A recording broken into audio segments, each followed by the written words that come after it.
Okay, welcome back to another episode of the Canadian Watch Monkey. And today I'm going to be polishing the case on this watch here. It's an older Frederic Constant 80 Club Edition. And I thought I'd show you how this is done. Now, if this was a high-end Rolex or something, I probably wouldn't be doing it. But mid-tier or higher mid-tier, not a problem at all. I've got no problems doing this. So you can see here, the case back is quite scratched up, as along the sides too, and around the bezel. So yeah, let's see how this turns out for you guys. So you're going to need a Dremel. So here we have a multi-speed Dremel. You can usually pick these up somewhere between 50 and 100 bucks. You want something with variable speed. Just quickly turn that on so you can see that's the lowest speed all the way to the highest speed. So yeah, kind of loud. You're going to need a bit here as well. These you can buy with parts of kits and so on and that. It's just made of some fluffy cloth. And of course you load it up with the compound. And this was picked up at Canadian Tire. These are about $10–15 and you get a bunch of different grit for polishing. I've also got some liquid grit as well that I picked up from work, just a regular rubbing compound.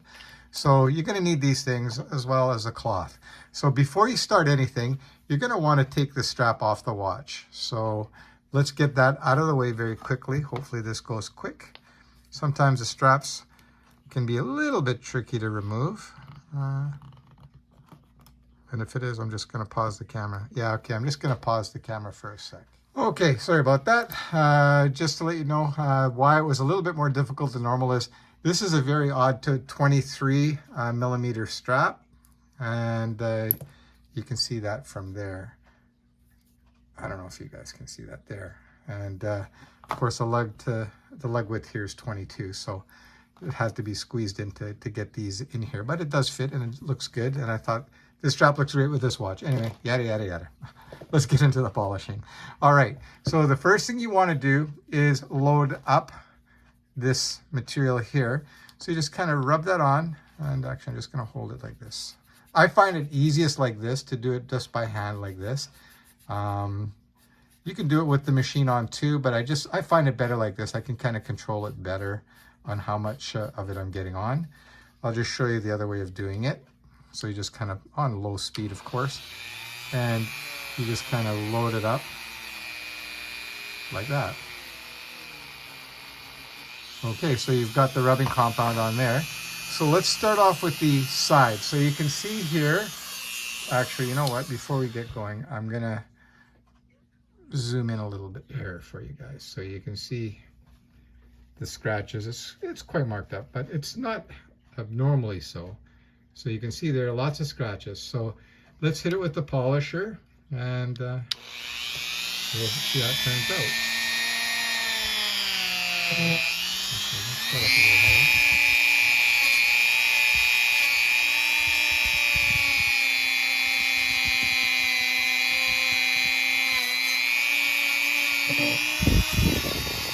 I have to do this with the camera on my face, but all the things I do for you guys.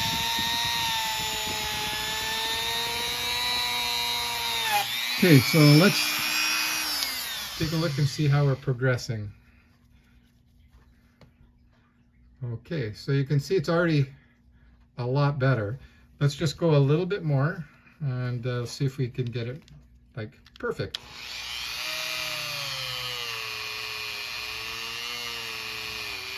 So again, loading up this wheel with the rubbing compound. And you know what? I'm just going to back away a little bit here. So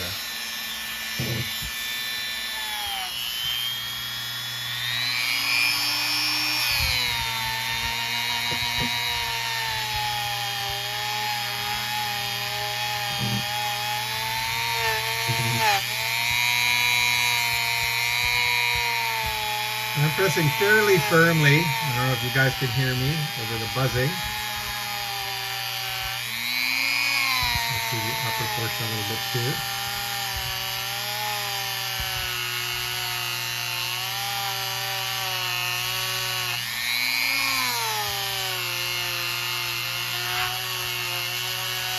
So you can see it's not hard to do. Put some more compound on there.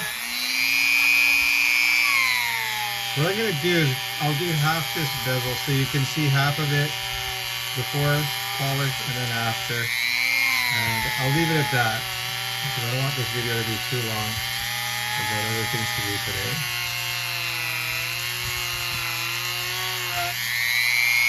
Okay, now let's do the same thing with the case back here.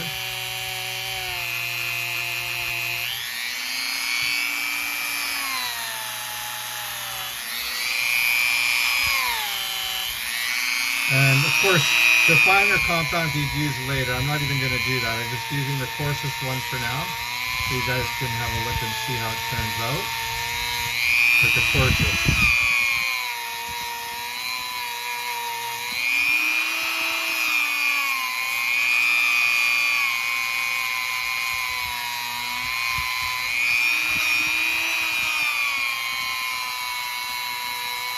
Like typically, I'll spend 15 to 20 minutes polishing watches, and they turn out amazingly well.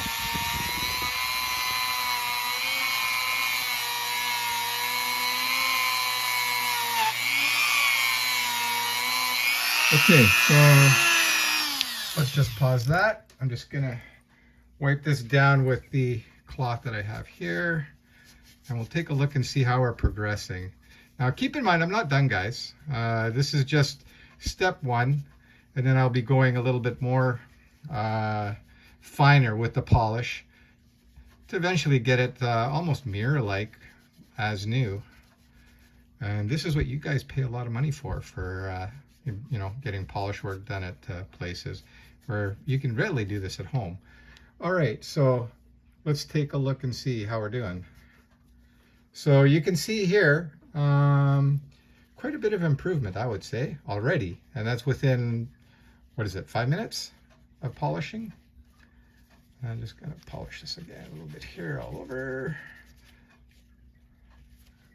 Okay, so let's take a closer look and see how we're making out. You can see it's still got a lot. So I'm gonna have to go pretty aggressive on there. And you can see here, that's looking a lot better. So yeah, so that's how you polish a watch. I'm going to spend a little bit more time on this, and I'm going to turn the camera off for now and then come back and show you guys after I'm done, because like I said, I don't want this video too long. So I'll be back in a bit. Okay, I'm back again. I'm just getting near the end here, so I'm just going to show you what I'm doing. This is just basically rubbing compound or cut polish, automotive. So I'm just going to coat the watch, and I'm going to do a quick polish here and just show you how I'm doing this. I got to tell you guys, it's a lot easier without a camera at your chest, but anyway, it is what it is. So as you can see, I've coated the watch with this rubbing compound. You notice here, I'm not even protecting this because I'll tell you why. That's sapphire glass. It ain't going to scratch, so I'm not even worried about that. Okay, so again, I get the Dremel and just going to polish this up. And I'm just going like that. Now you see, you want to go into the direction that way. You don't want to be going against the lugs this way. Otherwise, you're going to tear up the wheel. So you just kind of go that way, and you can see it turns out quite nice. And same thing here. And of course, you guys want to be holding onto the watch quite firmly. And yeah, again, like I said, you want to go that way. If you go this way, like the wheel's going to get torn apart. Kind of common sense. I'm just going to speed this up a bit. Okay, so next time you see this camera back on, I will have washed the watch and cleaned it up a little bit, and you're going to see what it turned out like. So I'm just pausing for now.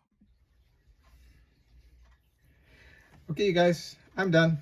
And just quickly show you how it turned out. And you can see it looks pretty darn good. Let me just wipe that down for you guys.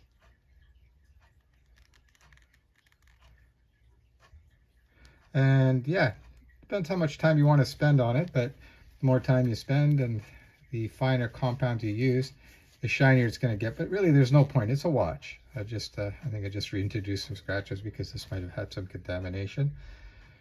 But you can definitely see that's a lot better. And I get fingerprints all over it. That's the problem with the shiny watches.